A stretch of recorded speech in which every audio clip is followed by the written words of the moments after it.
Hi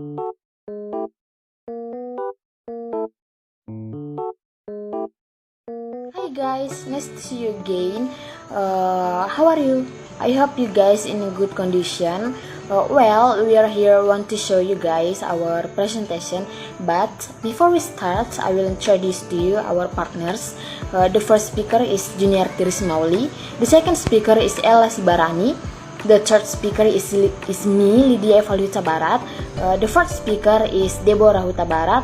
And the last speaker is Agnes Yanturi. Our topic is language, age, and gender. So let's get started. Now we're gonna start our presentations. First is introductions. Language is thought to have greatly different from earlier primate, a communication system where earlier homines acquired the ability to form a theory of mind and share intentionality. This development is sometimes thought to have coincided with an increase in brain volume. And many linguists see the structures of language as having evolved to serve specific communicative and social functions. Language is processed in many different locations in the human brain, but especially in Broca's and Wernicke's areas. Humans acquire language through social interactions in early childhood, and children generally speak fluently approximately 3 years old. Language and culture are codependent. Therefore, in addition to in strictly communicative uses, language has social uses such as signifying group identity, social stratification, as well as use for social grooming and entertainment. Okay, now we talk about relation of language and gender.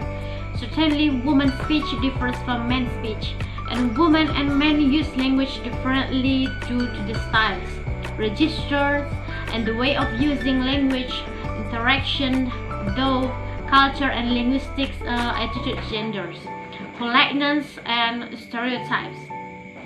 In fact, there is a number of close relationship between gender and language. Another word, men's way of using language and women's way of using language is different.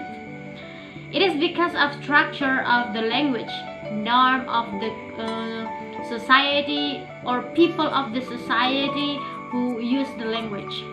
Moreover, gender male, female is socially constructed. Because of the social institution or taboo, we find variation of differences between men and women. The study of gender and language in social linguistics is often said to have begun with Robin Lacap's 1978 book, Language and Woman's Place, as well as some earlier studies by Lacap. The study of language and gender has developed greatly since the 1970s. Prominent scholars include Deborah Cameron, Penelope Eckhart, Janet Holmes, Deborah Tannen, and others. Women's language, confidence, and status conscious women. According to some social dialectologists, suggestions are status conscious, and that is reflected in their use of standard speech form. Okay, the next is about pronunciation. Social dialogue research focuses on difference between women's and men's speech in the areas of pronunciation and morphology, with some attention to syntactic constructions such as multiple negations. According to Robin Lacap, women's use of both hedging and boosting device present the lack of confidence. Lacap suggests that women's speech is characterized by linguistic features such as the following. For number one is lexical hedges or fillers. For example, you know, you see, sort of, well. For the second one is questions. For example, is she's very nice, isn't she? She's very nice, isn't she? And the third one is rising intonation on declaratives. For example, is it really good? Is it really good? And etc. Lakoff argues that women use hedging device to express uncertainty, and they use boosting device to persuade their address to take them seriously. Lakoff also says that women may answer questions with a statement employing the rising intonation patterns usually associated with making a question rather than the falling intonation pattern and associated with making a firm statement. Politeness. Women use sentence patterns associated with surprise and politeness more often than men.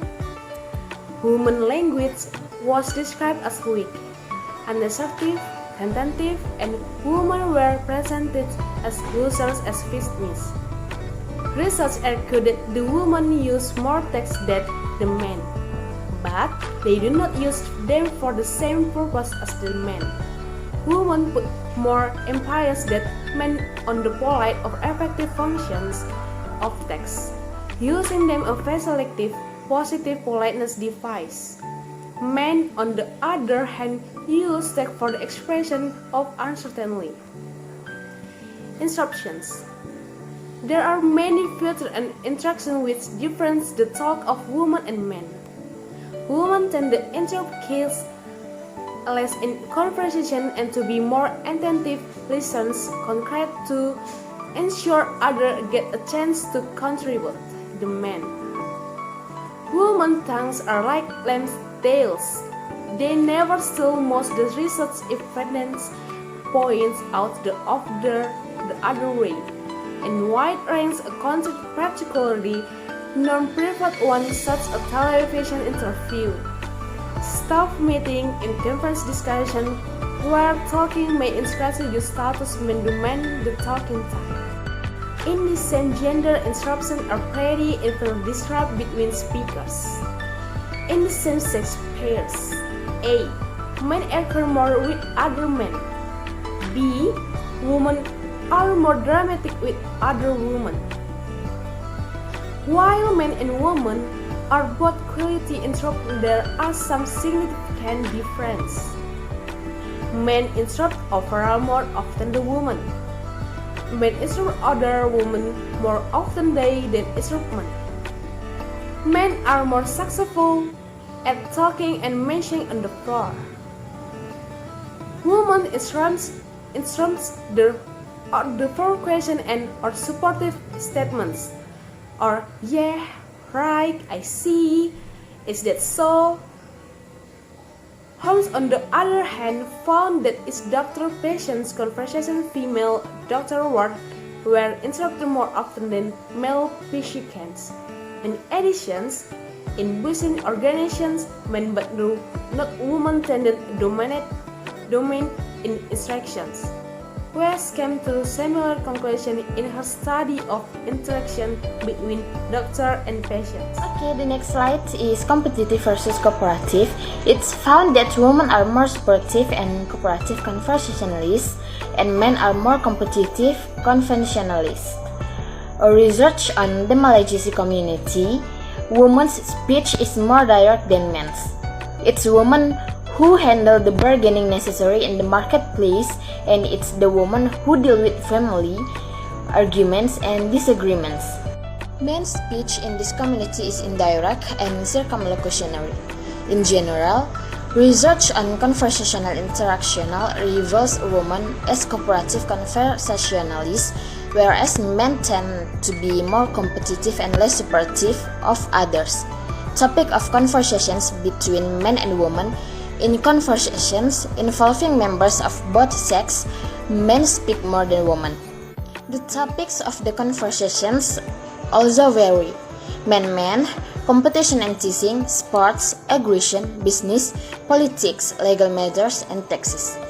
Women, self-feeling, affiliation with others, family and social life, books, food and drink, life's troubles, and lifestyle. Adjectives such as adorable, charming, divine, lovely, and sweet are commonly used by women than by men. And the next slide is question. Men and women differ in their use of question in conversations. For men, a question is usually a genuine request for information, whereas with a woman, it can often be a rhetorical means of engaging the other's conversational contribution or of acquiring attention from others conversationally involved. Techniques associated with a collaborative approach to language use. For example, Mark Twain used them in War Prayer to provoke the reader to question his actions and beliefs. Take questions are frequently used to verify or confirm information. Took in women's language, they may also be used to avoid making strong statements.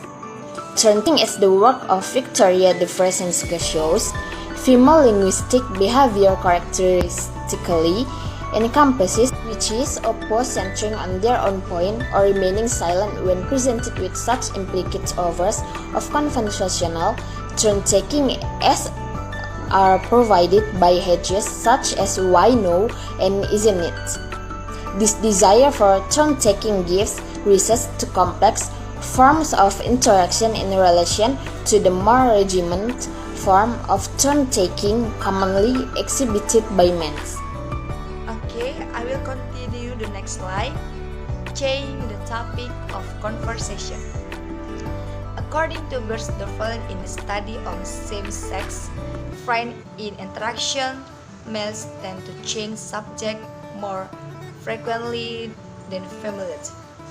This difference might well be at the root a conception that women chatter and talk too much. However, study of young American couples and their interaction reveal that while women write twice as many topics as men, it is the main topics that are usually taken up and subsequently elaborated in the conversation. Next, self-disclosure. Female tendency towards self-disclosure, e.a. sharing their problems and experience with others, often to offer sympathy, contrast with male tendencies to non-self-discourse and professing advice of offering solution when confronted with another's problems. Female online discussion groups displayed more self-discourse and coalition language than did male-only mixed gender groups. Men and women have completely different view of self-disclosure.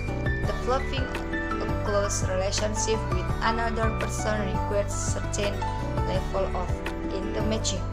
Of self-discourse, it typically is much easier to get to know a woman than is it to get to know a man. Okay, I will continue the next slide. Listening and advice. It appears that women attach more lot than men to the importance of listening in conversation, with its connotation of power to the listener as confident of the speakers. This attachment of import by women to listening is influenced by women's normally lower rate of interruption, e.a. obstructing the flow of conversation with a topic unrelated to the previous one, and by their largely increased use of minimal response in relation to men. Men, however, from rendering a female speaker response minimal, are apt to grade her conversational spotlight, which lands as the work of Victoria de Francesca demonstrates this difference. Thus, Barker concludes that difference between men's and women's speech can be explained using an anthropological approach in the study of culture and social organization. Hellman's points out this approach to formulate a set of sociolinguistic universal among these are: number 1, women and men develop different patterns of language use. Number 2, women tend focus on the effective function of an interaction more often than men do. Number 3, women tend use linguistic devices that stress solidarity more often than men do. Number 4, women tend to interact in ways which maintain and increase solidarity. And then large, women are still with men. Next, reason of difference. There are some reasons of gender difference in language use. Their claims can be offered on this. First, men and women are biologically different, and that difference has serious consequences for gender difference in language use. Second, social organizations are built up hierarchical set of power relationship. Men have the ascendancy in such a system, which women usually do not. Third, men and women are social beings who have learned to act in certain ways. Language behavior is largely learned behavior. Men learn to be men and women learn to be women. Next, dominance versus subjection status and power. Most studies find the next mindset likes men to be more dominating than women. The dominance approach is supported mainly by variability on the basis of power. On the other hand, is derived from social, economic, socio-historical status. Helena Pellegrini suggests a dichotomy between a male side of conversational dominance with reference to male experts speaking more favorably than their female counterparts and female aspiration to group conversational participation. The next, gender culture power. Gender relations of power are maintained through a set institutional and culture practice. Gender culture power. Gender relations of power are maintained through a set of institutional and cultural practice. The domination of men over women is a historical phenomenon, whilst in recent decades, the feminine movement has sought to equalize the gender bias. There are still factors, both institutional and cultural, that serve to maintain this long-standing imbalance. Cultural practice breeds institutional barriers and vice versa. It is necessary to make a distinction between sex and gender. In accordance with Oakley, sex is a physical difference, whereas gender operates on a psychological level. Cultural practices are very important for maintaining gender relations of power. In many cases, these practices begin when children are very young. This occurs in many different forms such as language, toys, and general stereotypes. Children receive pre-verbal clues to their gender identity before they actually understand the difference in hair, clothes, and sense profit children with this destination from an early age. This difference sets children up to develop into their specific gender. The relation of language and age. Age is one of the variables the sociolinguistic takes into account because from the moment speakers are socialized to behave in a particular way. The way they speak tends to fit in with what is expected of a certain age group. Scientific studies show that the age variables should not be taken in isolation, but correctly with others such as education, sex, age, because it does not affect unit detection rural speaker in the same way as urban speaker embed in a multitude of social networks.